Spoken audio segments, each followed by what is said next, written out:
Hello everyone, welcome back to the channel.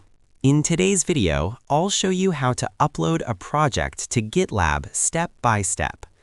This is useful if you want to store your code online, manage versions, and collaborate with other developers. Let's get started.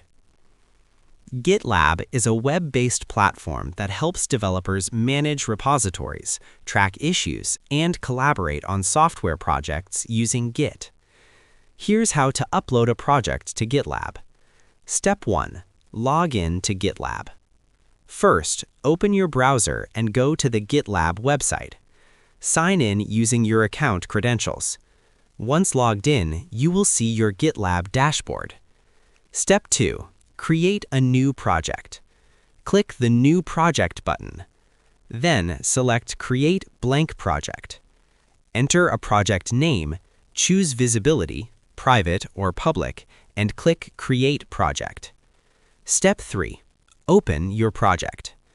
After creating the project, GitLab will display the project page along with instructions for uploading files. Step 4. Upload files using the web interface. If you want to upload files directly from your computer, click Upload File. Select the files or folders from your device and upload them. Then add a commit message and click Commit Changes. Step 5.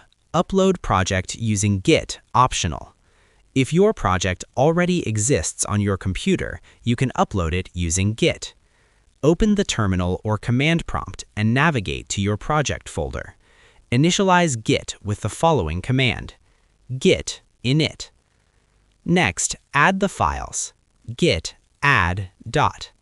Then commit the files: git commit -m/initial commit. Step 6. Connect your project to GitLab. Copy the repository URL from your GitLab project page.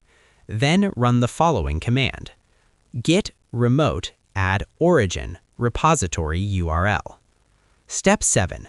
Push your project. Finally, push your project to GitLab using git push-u origin main. Your project files will now appear in the GitLab repository. Important tip: using Git to upload your project makes it easier to update your code later and manage version control. And that's it. That's how you upload a project to GitLab step by step, even if you're a complete beginner. If this video helped you, make sure to like the video and subscribe for more simple and practical coding and development tutorials. Thanks for watching, and I'll see you in the next one.